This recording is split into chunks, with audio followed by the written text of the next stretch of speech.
오늘도 말씀을 사모하며 영상을 시청하시는 모든 청년 여러분 주님의 이름으로 축복합니다.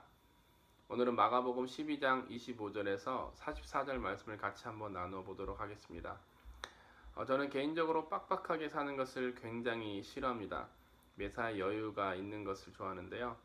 그래서 해야 할 일들이 있을 때 미리 계획을 세웁니다. 계획에 따라서 하나 둘 여유롭게 진행하며 할 일들을 처리하죠. 저는 이런 상황 중에 리듬이 깨지는 걸 굉장히 힘들어합니다. 제가 계획한 일이 갑자기 변수가 생겨 진행하지 못한다면 정말 스트레스를 받고 힘들어합니다. 일을 닥쳐서 하는 것 자체를 굉장히 힘들어하는 성격이기 때문에 모든 일들이 미리미리 계획대로 진행되어야 안심이 됩니다. 그런데 제 첫째 딸이 이런 성격을 좀 물려받은 것 같아요. 제 딸도 나름대로 자기가 해야 할 일들, 그 일들에 대해서 계획을 세웁니다. 그리고 그 계획대로 진행해야 성이 풀리죠.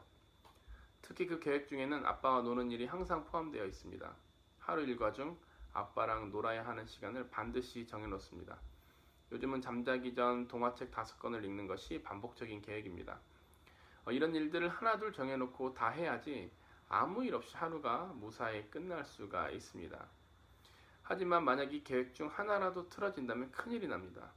특히 아빠와 놀기로 했던 계획들이 무산된다면 감당할 수 없을 정도의 짜증이 몰려오죠. 온갖 성질을 다 부리며 울분을 토로합니다.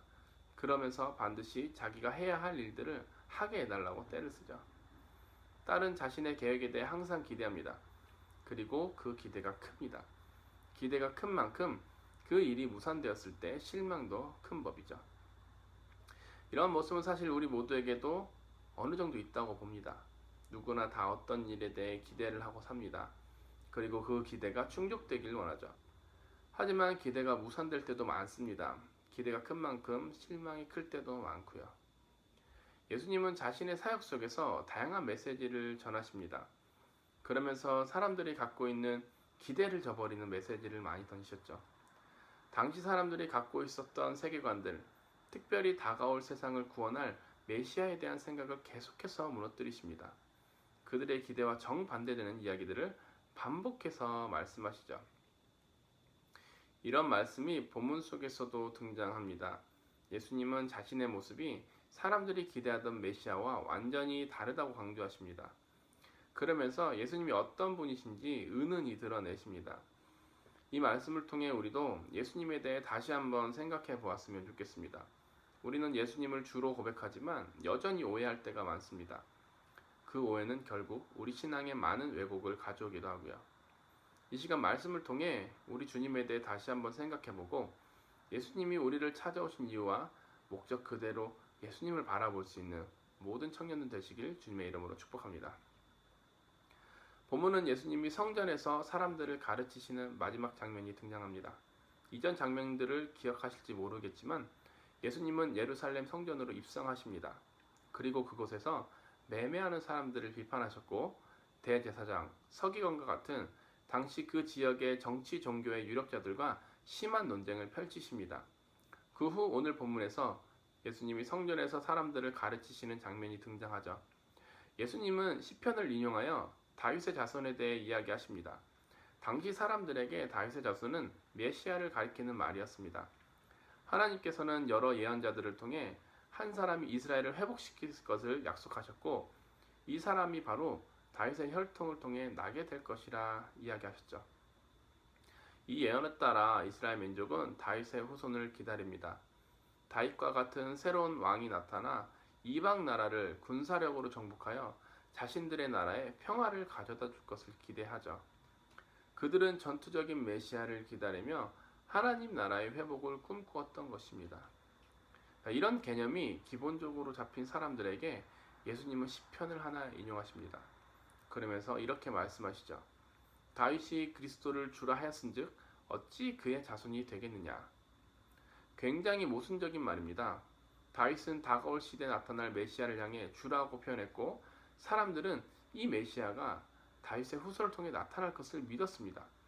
아무리 열방을 다스릴 사람이라 할지라도 후손을 향해 주라고 부른다는 것은 말이 안 되는 이야기죠. 이 말씀은 시편 110편을 인용합니다. 다윗은 이 시를 통해 훗날 세상을 다스리게 될 메시아를 주라고 부릅니다. 예수님은 이 이야기를 인용하며 사람들에게 말씀하고 계십니다. 이게 무슨 말일까요? 왜 예수님은 다윗이 그리스도를 주라 하였은즉 어찌 그의 자손이 되겠느냐라는 수수께끼와 같은 말씀을 하셨을까요? 예수님은 이 이야기를 통해 사람들의 기대 심리를 뒤집어 놓으십니다. 예수님이 구약에서 예언한 그 메시아가 맞으나 사람들이 기대하는 메시아와는 완전히 다른 분이라는 것을 말씀하시죠. 다윗의 자손 정도가 아니라 다윗이 주님이라고 부를 만큼 차원이 다른 존재라는 것을 강조하고 계시는 것입니다. 그럼 예수님은 자신이 어떤 분이라고 나타내고 계실까요? 본문에는 그러한 언급이 전혀 없습니다. 그렇기 때문에 수수께끼와 같이 예수님의 이야기가 어렵게 느껴지죠. 하지만 복음서 전체의 맥락에서 우리는 살펴볼 필요가 있습니다. 예수님이 자신이 어떤 분이라고 말씀하셨는지를 말이죠. 예수님은 다윗의 예언처럼 온 열방을 다스릴 왕으로 오셨습니다.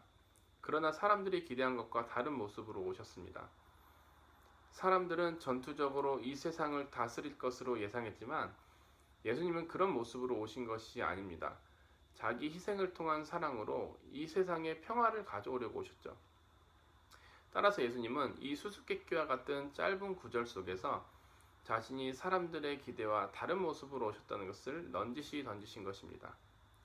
마가는 이 이야기 이후에 서로 다른 두 가지 이야기를 등장시킵니다. 그런데 이 두 가지 이야기는 제일 먼저 나온 이야기와 전혀 상관이 없어 보입니다. 하지만 자세히 보면 이 두 가지 이야기의 의미가 예수님의 수수께끼와 같은 언급을 보충해 줍니다. 이 이야기들을 보면 먼저 예수님은 서기관들을 비판하십니다. 그들은 사람들에게 경건한 사람들로 알려졌습니다. 또 그 경건을 노골적으로 티내고 다니는 사람들이었죠. 하지만 경건의 모습과는 전혀 다른 일상을 살았습니다. 경건한 척만 했지 실제로는 다른 사람을 착취하여 주머니를 채우는 일에 관심이 있었기 때문입니다. 하지만 예수님의 모습은 이런 사람들의 모습과 전혀 다른 모습입니다. 예수님은 경건한 척하며 다른 사람들을 착취하는 서기관들과 달리 이 세상 그 어떤 부와 명예를 추구하지 않으시고 자신의 생명을 사람들을 위해 바치셨습니다. 자신의 생명을 내어주는 희생의 삶, 이 삶의 모습이 바로 그 다음 이야기에서 절정에 이릅니다. 예수님은 부자와 가난한 과부를 비교하십니다. 그러면서 이 가난한 과부가 가장 많은 돈을 헌금했다고 말씀하시죠. 분명 부자는 많은 돈을 헌금했습니다. 가난한 과부는 형편에 따라 2렙돈밖에 넣지 못했고요. 하지만 이 과부는 자신이 가진 모든 것을 넣었습니다. 부자는 풍족한 재산 중에 일부를 넣었지만 이 과부는 자신이 갖고 있는 모든 것을 하나님 앞에 드렸죠. 모든 것을 하나님 앞에 드리는 과부의 모습 속에서 예수님의 모습이 오버랩됩니다. 예수님 역시 자신의 모든 것을 다 드려 십자가에 못 박혀 돌아가시기 때문입니다. 사람들은 메시아가 평범한 다윗의 후손이라 생각했습니다. 하지만 그 메시아는 평범하지 않았습니다. 사람들이 기대한 모습과 다른 모습으로 이 땅에 오시며 자기 자신을 던지십니다. 자신이 사랑하는 자기 백성들을 위해 자신을 내어주며 희생하셨죠. 결국 오늘 본문이 이야기하는 것은 무엇입니까? 예수님은 자신이 다르다라고 선언하고 계십니다. 사람들이 기대하는 그 메시아와 완전히 다른 메시아라고 말씀하십니다. 군사적인 리더십이 아닌 자기를 던져서 희생하는 리더십으로 그들을 구원할 메시아라고 선언하고 계시죠. 이 말씀은 사람들의 기대 심리를 완전히 박살내는 선언이었던 것입니다. 자, 우리는 어떤지 한번 돌아봤으면 좋겠습니다. 때로 우리 역시 예수님에 대해 오해를 하고 있지 않나요? 우리는 많은 시간 동안 예수님을 배워왔습니다. 그 배움 속에서 예수님에 대해 점점 더 알아가고 또 그 배움 속에서 예수님을 닮겠다고 날마다 다짐하고 있죠. 하지만 여전히 우리는 예수님에 대해 오해할 때가 많습니다. 우리가 수없이 많은 시간 예수님을 배워왔지만 그 가르침의 내용과는 달리 계속해서 예수님을 오해하며 다르게 생각할 때가 많은 것이죠. 여러분에게 예수님은 어떤 분이십니까? 솔직하게 생각해 봅시다. 우리는 예수님을 통해 어떤 이익을 얻고자 합니까? 예수님을 믿는다는 것이 나에게서 어떤 의미가 있습니까? 우리를 위해 모든 것을 내어주신 예수 그리스도, 그분의 희생과 헌신을 우리가 제대로 이해할 때 우리 삶에도 변화의 물결이 찾아올 것입니다. 여전히 주님께 바라기만 하고 주님을 이용하는 모습이 우리들의 모습입니다. 하지만 주님은 우리가 주님을 이용하는 것이 아니라 주님이 우리를 사용하시기 위해 부르셨습니다. 우리가 주님을 제대로 할 때 주님을 위해 제대로 살아갈 수 있습니다. 아낌없이 모든 것을 주신 예수님, 모든 것을 내어주신 그분을 묵상하는 하루가 되시길 소망합니다. 그리고 그 묵상 속에서 우리가 은혜에 반응하며 어떻게 살아야 할지 고민해 봅시다. 이 말씀 기억하시면서 모든 것을 내어주신 주님께 감사하며 이 하루도 그분의 은혜에 젖어 반응하시는 모든 청년들 되시기를 주님의 이름으로 축복합니다.